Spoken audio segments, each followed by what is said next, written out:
There's one magical, haunted evening each year when all the scary creatures come out to prowl through every neighborhood. But here's the scariest monster of all. Do you know why? This little witch doesn't know it, but she's taking some frightening chances of being hurt, maybe badly hurt. Her costume is very, very dangerous. Can you see the things that make it dangerous? What about that mask? She can hardly see through those tiny holes for her eyes. If you were wearing that mask, here's what it would be like. You can see straight in front of you, but unless you happen to turn your head, you wouldn't see that car coming as you start to cross the street. You could be run over. And unless you look down, you can't see that you're coming to a curb. Ow, that hurts. It's bad enough to take a tumble on hard pavement, but it would be even worse to sprawl out on the street in front of a car coming. Now let's imagine that we're in that car. Can you see her clearly? Why not? What is there about her costume that makes it hard to see her? As the driver of a car or truck, you might not see her until it's too late. And that's really scary. Before we think about some ways that the little witch could see and be seen better, let's take another look at her costume. Whoops, down she goes again. It seems as if she's collecting more bumps and bruises than candy tonight. Let's see if we can help her, shall we? And by helping her, maybe you can learn some things that will help you stay safe at Halloween. First, we need to turn back the clock and start this whole evening over again.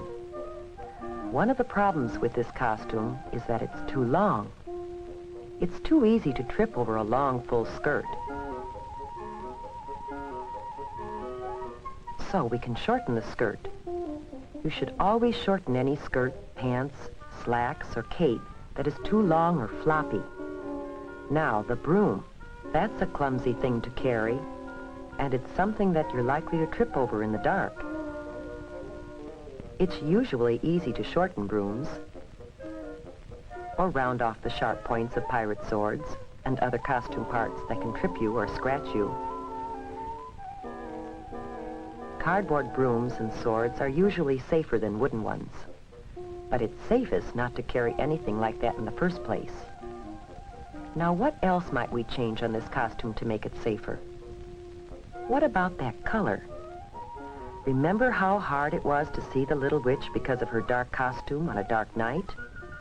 We should always wear light, bright colors on the street at night so drivers can see us.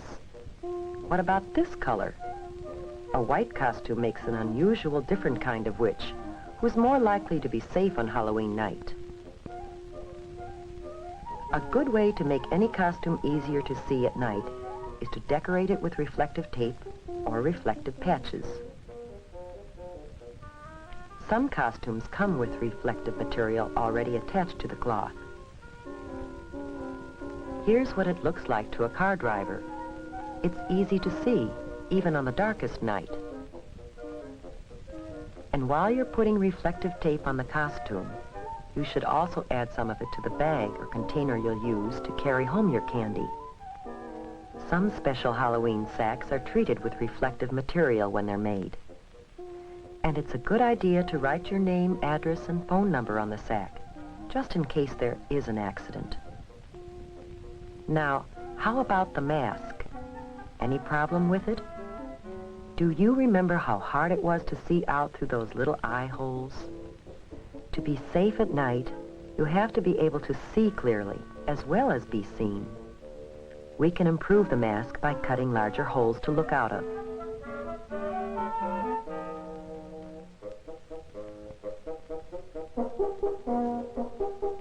There, that's better, but there is an even safer way. you can simply not wear a mask. Oh, you think you need a mask to disguise yourself? Well, just watch what you can do, with a little help from your parents and some scraps of cloth or old clothes from around home. An eyebrow pencil, different colors of eyeshadow, rouge, lipstick, an old mop or wig, some wax teeth,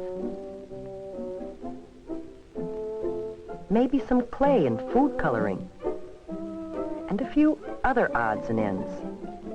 You'd be surprised what you can turn yourself into.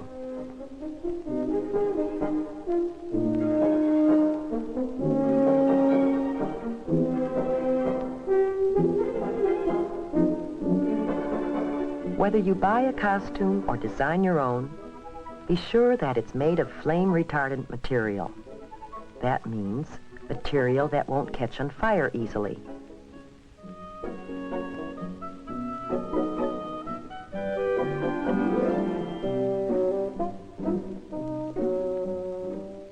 Now our little witch has turned into a beautiful princess, and her new costume is much safer.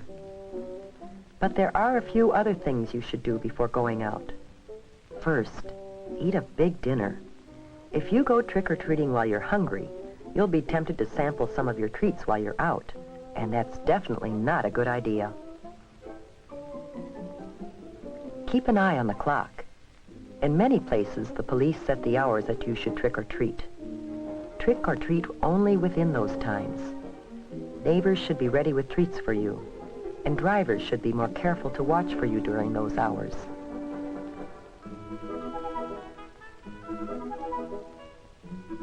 Make sure you carry a flashlight when you go. The light will not only help you see where you're going in the dark, but it will also make it easier for others, including drivers, to see you.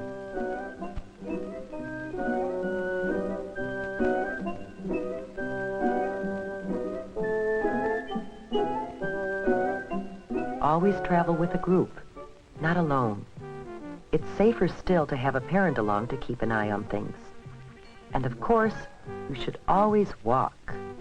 Riding a bicycle at night is always dangerous, but it's even more dangerous to try to ride in a costume at night.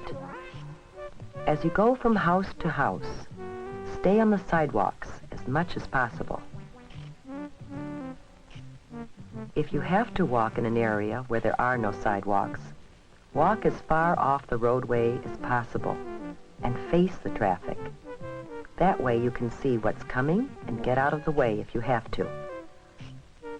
Cross streets only at brightly lighted corners, not in the middle of the block, and never between two parked cars. When you start across the street, cross quickly, but don't run, and don't stop in the middle of the street for any reason. Stay in your own neighborhood when you're trick-or-treating. Your neighbors are probably hoping to see you in costume on Halloween, and it's safest to visit people you know. If you don't know the people very well, don't go into their homes. Most people enjoy having trick-or-treaters come to their doors, but there are a few people who will do things to hurt kids.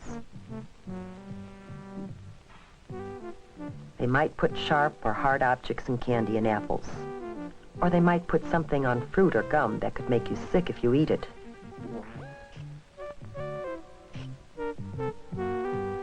To be completely safe, save your treats until you get home.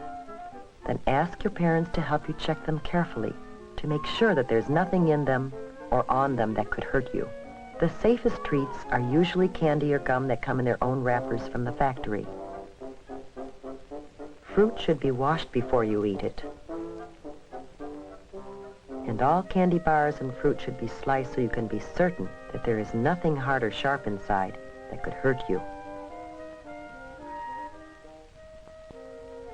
If you're not sure whether something is safe or not, don't take any chances. Throw it away. But let's get back to the fun part of Halloween with the princess and her friends.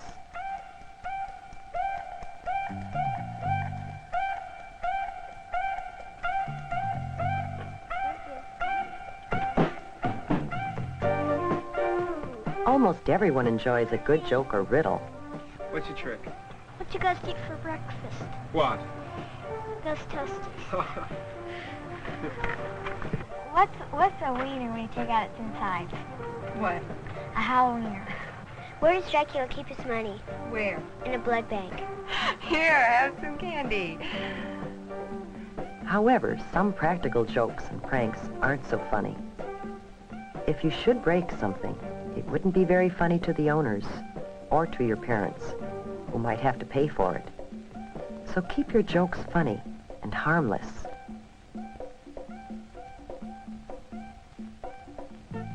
Tonight has been a magical night. We saw a scary monster changed into a beautiful, happy, and safe little princess. How about you? Will you follow the lead of the little princess and have a safe and super Halloween this year?